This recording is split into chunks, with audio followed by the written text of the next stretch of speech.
Assalamualaikum warahmatullahi wabarakatuh. Salam jumpa kembali. Pada kesempatan kali ini saya ingin berbagi tips setting RDM semester ganjil 2022-2023. Seperti biasa, menjelang akhir semester kita harus men-setting RDM. Baik, kita langsung ke permasalahannya. Pertama, kita login dulu.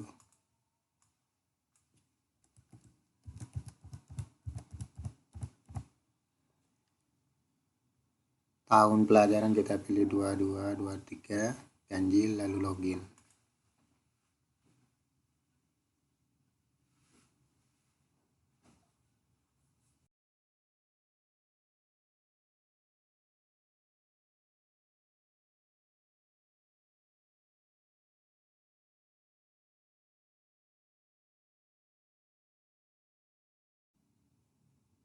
Baik.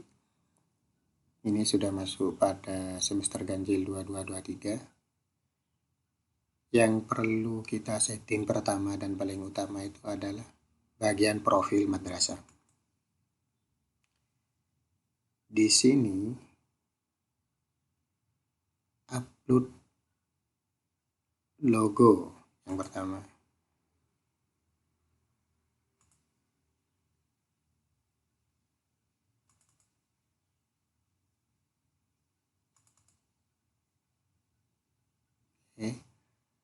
Selanjutnya jangan lupa masukkan nama kepala madrasah kita.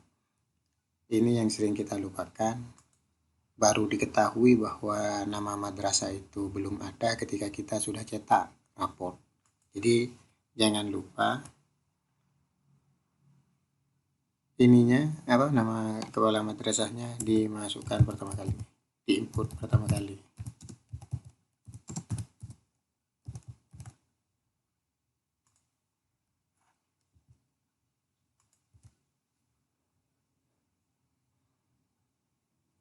Selanjutnya di bagian lembaga pengaturan tahun ajar kita pilih 22-23, sistem penilaian kita pilih ganjil paket. Sistem semester aktif itu kita pilih, lalu klik simpan. Karena tahun-tahun sebelumnya kita sudah melakukan menggunakan RDM, jadi mata pelajaran itu saya rasa tidak perlu disetting lagi. Selanjutnya yaitu kelas.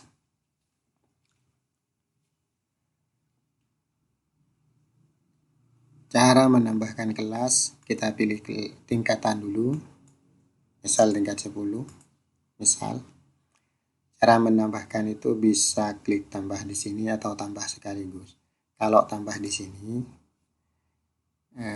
kita menambah secara satu-satu. Kalau tambah sekaligus, kita itu bisa menambah kelas yang satu jurusan, satu tingkatan, bisa lebih dari satu.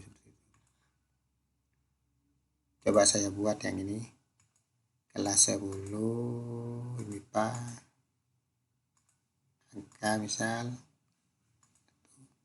Nah, di sini jumlah kelasnya misal saya kasih 2, maka secara otomatis dia akan menambahkan 2 kelas, 10 IPA 1 dan IPA 2. Nah, seperti itu. Terus saya tambah juga untuk kelas 12-nya.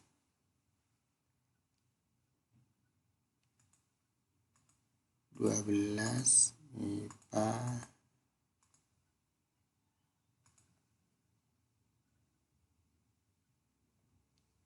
Dan jangan lupa yang kelas 11. Selanjutnya pada menu guru, data guru itu kan tadi sudah ada. Kenapa ada? Karena di semester sebelumnya saya sudah setting. Jadi guru itu secara otomatis akan masuk pada semester berikutnya. Yang selanjutnya adalah data mengajar. Cara men-setting data mengajar guru, kita pilih tingkat, pilih kelas. Di sini ada data tambah atau menu tambah, ada menu salin mengajar. Salin mengajar ini berfungsi untuk menyalin settingan jam ngajar ini sesuai dengan semester berikutnya. Namun, karena biasanya ketika berubah tahun itu, jadwal itu ada perubahan, maka mending kita setting satu-satu. Nah, kalau untuk semester genapnya, baru kita menggunakan menu salin mengajar, seperti itu. Coba kita tambah. Saya atur sembarang saja.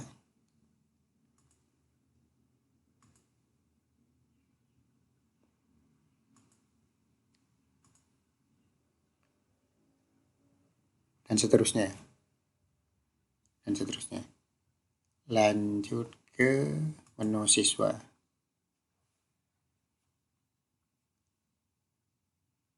Yang pertama kita lakukan adalah menginput data siswa. Di data siswa, kita pilih kelasnya. Data siswa itu sebenarnya bisa menggunakan sinkron emis. Cuman kalau saya lebih suka mengupload sendiri atau mengupload secara manual, karena meskipun kita sudah tarik data dari emis itu, kita masih harus mengeditnya. Mulai dari nomor induk lokal, dan biasanya penulisan alamat sama penulisan tempat tanggal lahir itu pakai huruf besar semua. Nah, itu perlu saya rubah kalau saya. Jadi mending tambah secara manual. Untuk menambahnya, kita bisa menggunakan menu tambah atau upload siswa. Kalau menggunakan menu tambah, kita ngisinya satu-satu dan harus terisi semua. Kalau tidak terisi semua, ini tidak bisa. Contoh misal, Ahmad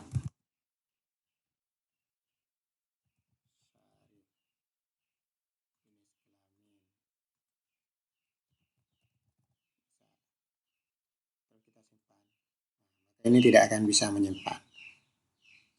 22001. Oke, kita simpan lagi. Jadi di sini harus terisi semua. Mending kalau waktunya sudah agak kepepet seperti ini, mending kita upload langsung pakai Excel. Caranya, saya tutup dulu ini. Caranya klik upload, lalu klik template Excel.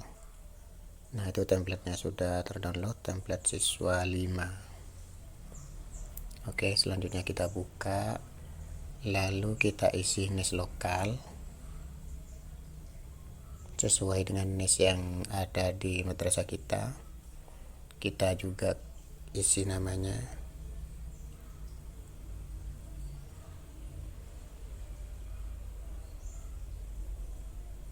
Setelah itu kita simpan, lalu kita upload template yang sudah kita isi tadi, template siswa 5. Nah, sekarang sudah berhasil. Jadi kalau menggunakan template itu sangat mudah, kita cuma tinggal ngisi NIS lokal dan nama, itu sudah bisa terupload. Untuk selanjutnya kita bisa minta bantuan wali kelas untuk melengkapi data yang data siswa itu. Seperti itu.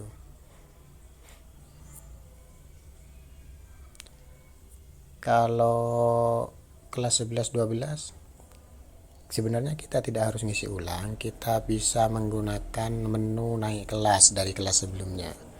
Jadi kita masuk ke semester genap 2021-2022, lalu kita pilih menu siswa, selanjutnya naik kelas.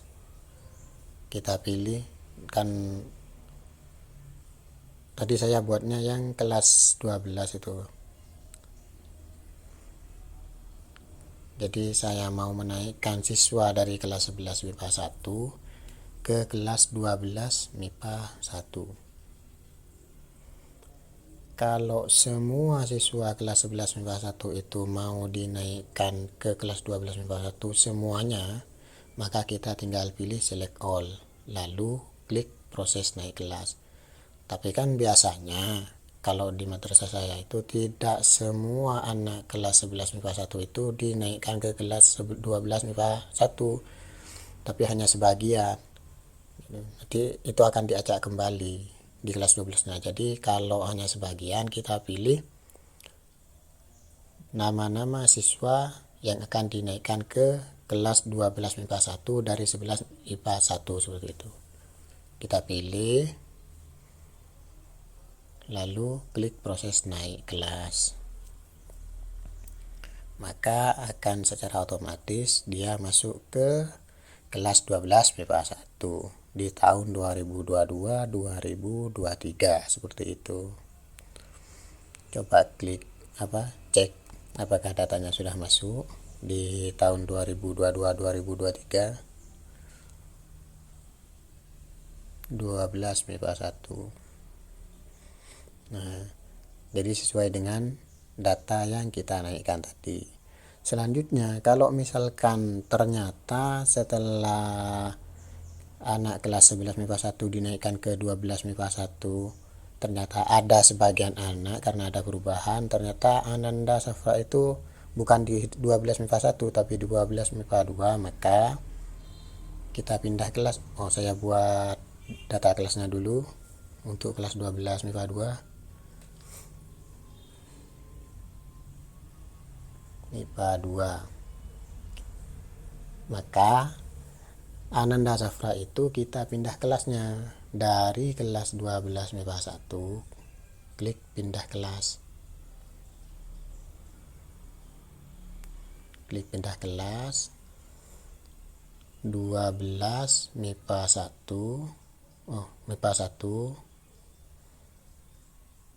pilih kelas tujuan, yaitu tingkat yang sama karena kan mau dipindah ke kelas 12 MIPA 1. Jadi di kelas tujuan pilih tingkat yang sama, pilih kelas MIPA 2, 12 MIPA 2, lalu klik Ananda Safra, proses pindah kelas. Jadi dia akan masuk di kelas 12 MIPA 2. Coba cek 12 MIPA 2. Ananda Safra sudah masuk di kelas 12 MIPA 2. Selanjutnya klik menu raport, terus ekstrakurikuler. Di ekstrakurikuler kita bisa tambah ekstranya, kita juga bisa menghapus ekstrakurikuler itu dengan cara klik delete. Selanjutnya di bagian KKM, kita harus mengisi KKM, karena kalau tidak diisi, nanti teman-teman guru yang mau melakukan penilaian akan muncul informasi bahwa KKM itu belum di-set oleh admin, seperti itu. Ini hanya sembarang saja saya ya sebagai contoh. Jadi ini wajib diisi terlebih dahulu.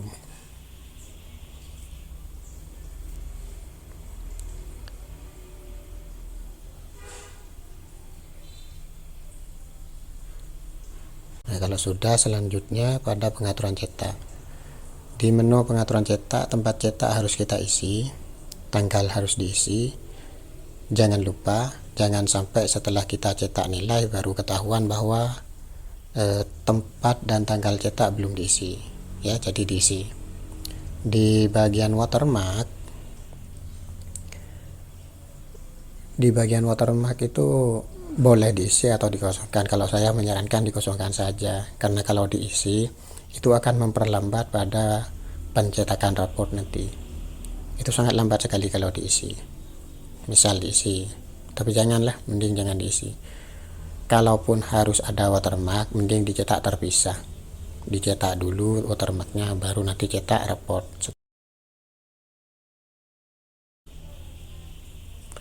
Kalau semua data isian sudah lengkap, guru-guru sudah cetak sudah input nilai, sudah cetak raport, setelah itu jangan lupa untuk membackup data raportnya, seperti itu. Klik backup, lalu backup. Jangan lupa untuk membackup sebagai cadangan, data cadangan kalau nanti ada masalah dengan robot kita, baik yang secara offline ataupun yang online. Seperti itu. Sekian, terima kasih. Kalau video ini membantu, jangan lupa subscribe, like, dan komennya. Assalamualaikum warahmatullahi wabarakatuh.